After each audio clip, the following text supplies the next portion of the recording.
हाँ जी, very good morning all of you dear students.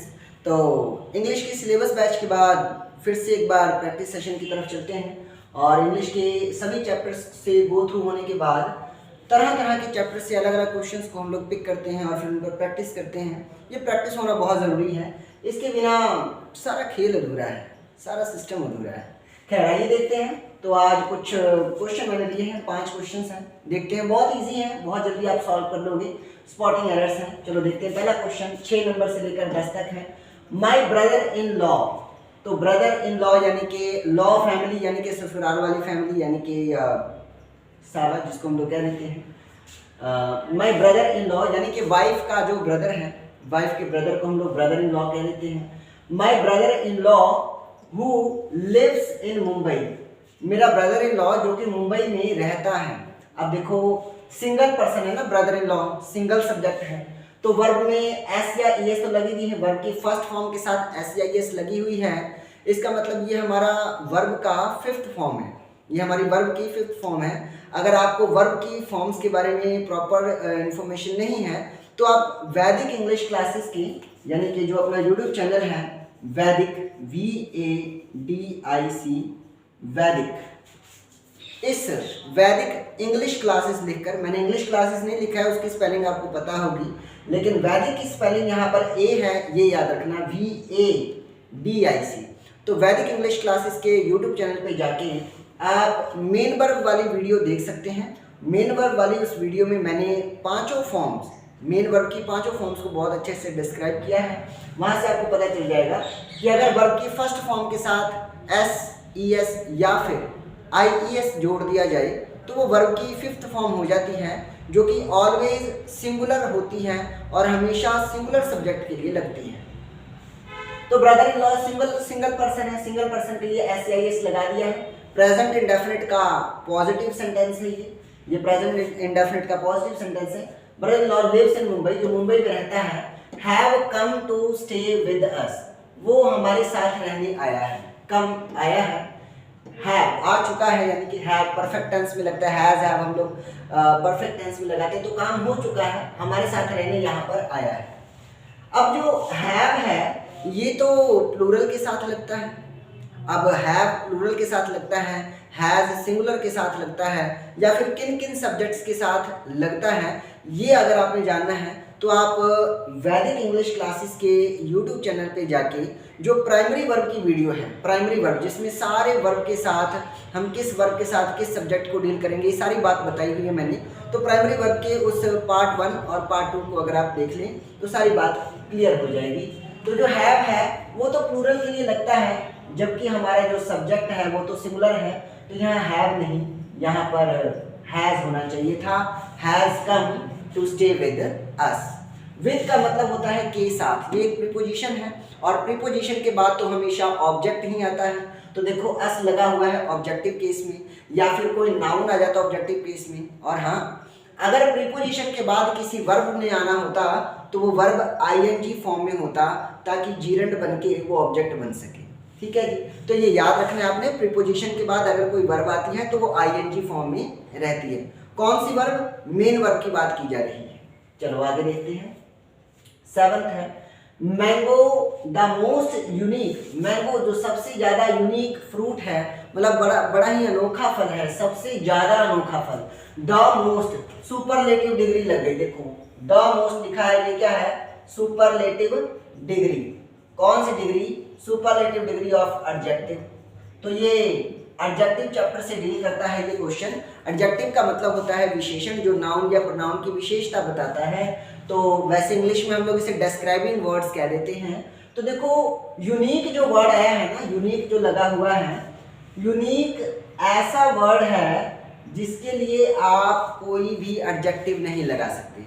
Unique का मतलब होता है अजीब। अब अजीब तो अजीब होता है ना, उसमें ज़्यादा क्या और कम क्या, या फिर सबसे ज़्यादा क्या। अब मान लो हम कहें कि वो बंदा परफेक्ट है, तो परफेक्ट है मतलब सही है। अब परफेक्ट में हम कहें कि वो मोर परफेक्ट है या वो लेस परफेक्ट है, ऐसा नहीं होता। परफेक्ट का मतलब परफेक्ट भी, उससे अच्छा भी कोई नहीं है, उससे बुरा भी कोई नहीं है, वो अपने आप में अपनी जगह फिट एंड फाइन है, उसकी डिग्री में कहीं कोई चेंज नहीं हो सकता। हम लोग कभी भी ये नहीं कहते कि ये कम परफेक्ट है और ये ज़्यादा परफेक्ट है ना, हम लोग कभी ऐसा नहीं कहते। अब उसी तरह देख लो, हम लोग ये नहीं कहते कि ये ज़्यादा सुप्रीम है और वो कम सुप्रीम है। भाई सुप्रीम का मतलब ही होता है कि सबसे टॉप की चीज़। तो अब कहें कि ये ज़्यादा टॉप पे है और ये थोड़ा कम टॉप पे है, ऐसा तो होता नहीं है ना। तो सुप्रीम, एक्सट्रीम और ये जो यूनिक हमने देखा है ना, इन सारी शब्दों के लिए हम कोई डिग्री ऑफ एडजेक्टिव नहीं लगा सकते। ये ऐसे नाउन हैं जो अपने आप में ही अपनी जगह रखते हैं, ये ऐसे शब्द हैं जो अपने आप में ही अपने पूरा सेंस देते हैं, इनके साथ और कोई डिग्री ऑफ एडजेक्टिव हमें लगाने की ज़रूरत नहीं होती। तो ये ऐसे एडजेक्टिव हैं जिनके लिए हमें मतलब और किसी डिग्री की ज़रूरत नहीं है। तो कोई डिग्री नहीं लगेगी यहाँ पे। जो द मोस्ट लिखा हुआ है ना, ये द मोस्ट नहीं लगना चाहिए, क्योंकि ये अपने आप में बहुत बड़ी पावर है, इसको किसी और डिग्री की ज़रूरत नहीं है। तो mango unique fruit is available in India in plenty हो जाएगा। अब आगे देखते हैं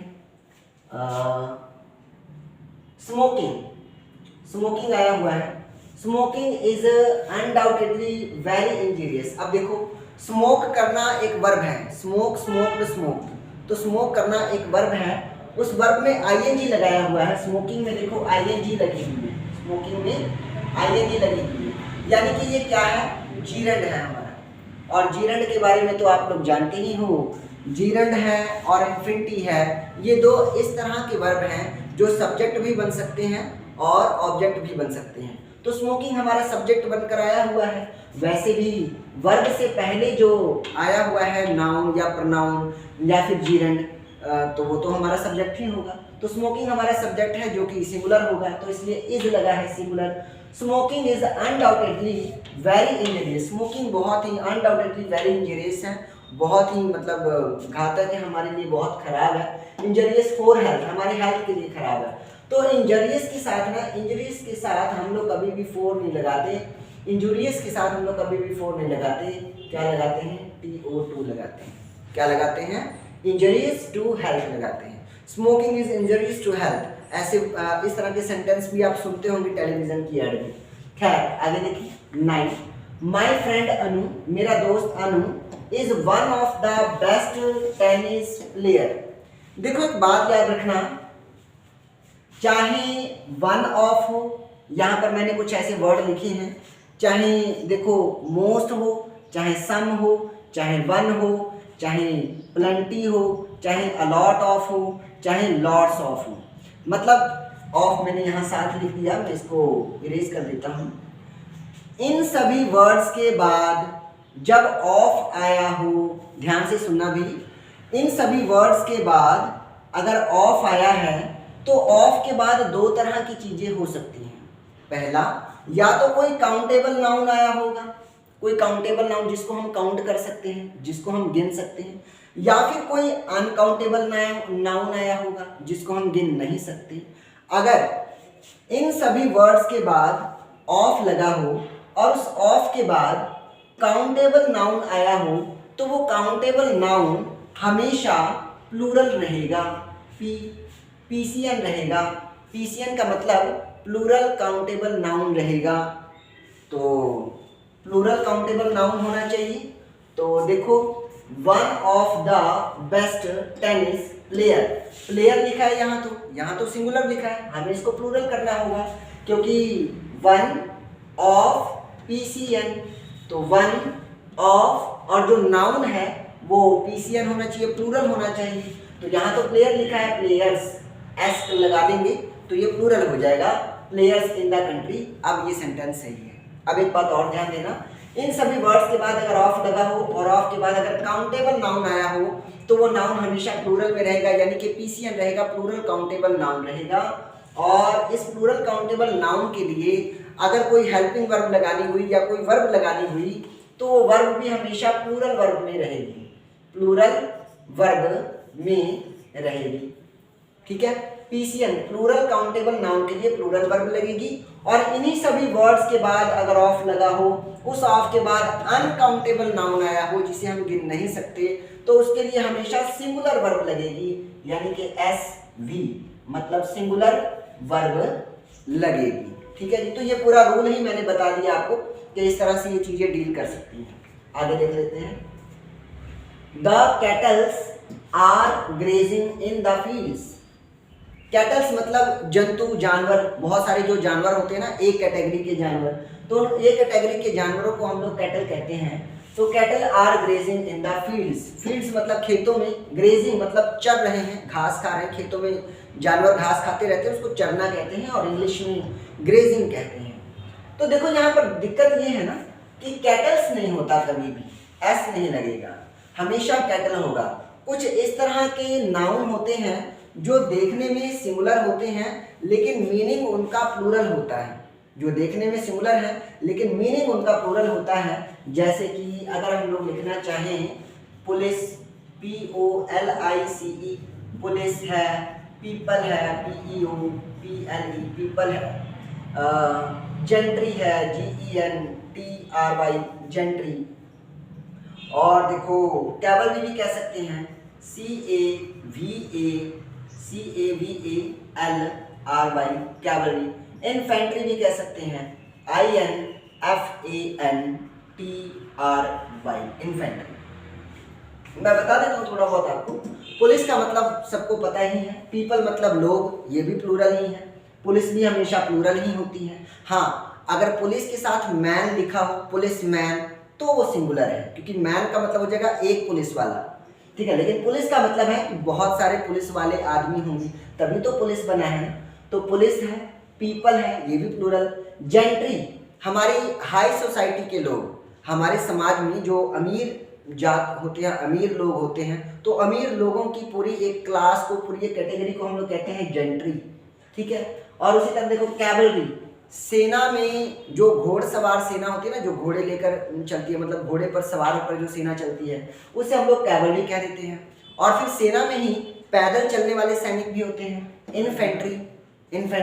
तो ये सारी जो कैटेगरीज होती है ना, एक तरह की सिमिलर कैटेगरी के लोगों को, सिमिलर कैटेगरी की चीज़ों को हम लोग इस कैटेगरी में रखते हैं, हम लोग इस तरह से डील करते हैं। अब देखने में इन सभी नाउन्स के एंड में कहीं पर भी SES या IES नहीं लगा है। हमें पता है कि नाउन के पीछे SES IES लगा देने से वो प्लूरल हो जाता है, लेकिन इसमें कहीं पर भी SES IES नहीं लगा है। इसका मतलब देखने में तो ये सारे के सारे नाउन सिंगुलर लगते हैं, लेकिन असल में ये सारे के सारे प्लूरल हैं, तो इनके साथ प्लूरल हेल्पिंग वर्ब लगेगी। तो देखो द कैटल आर, प्लूरल लगा हुआ है, सही है।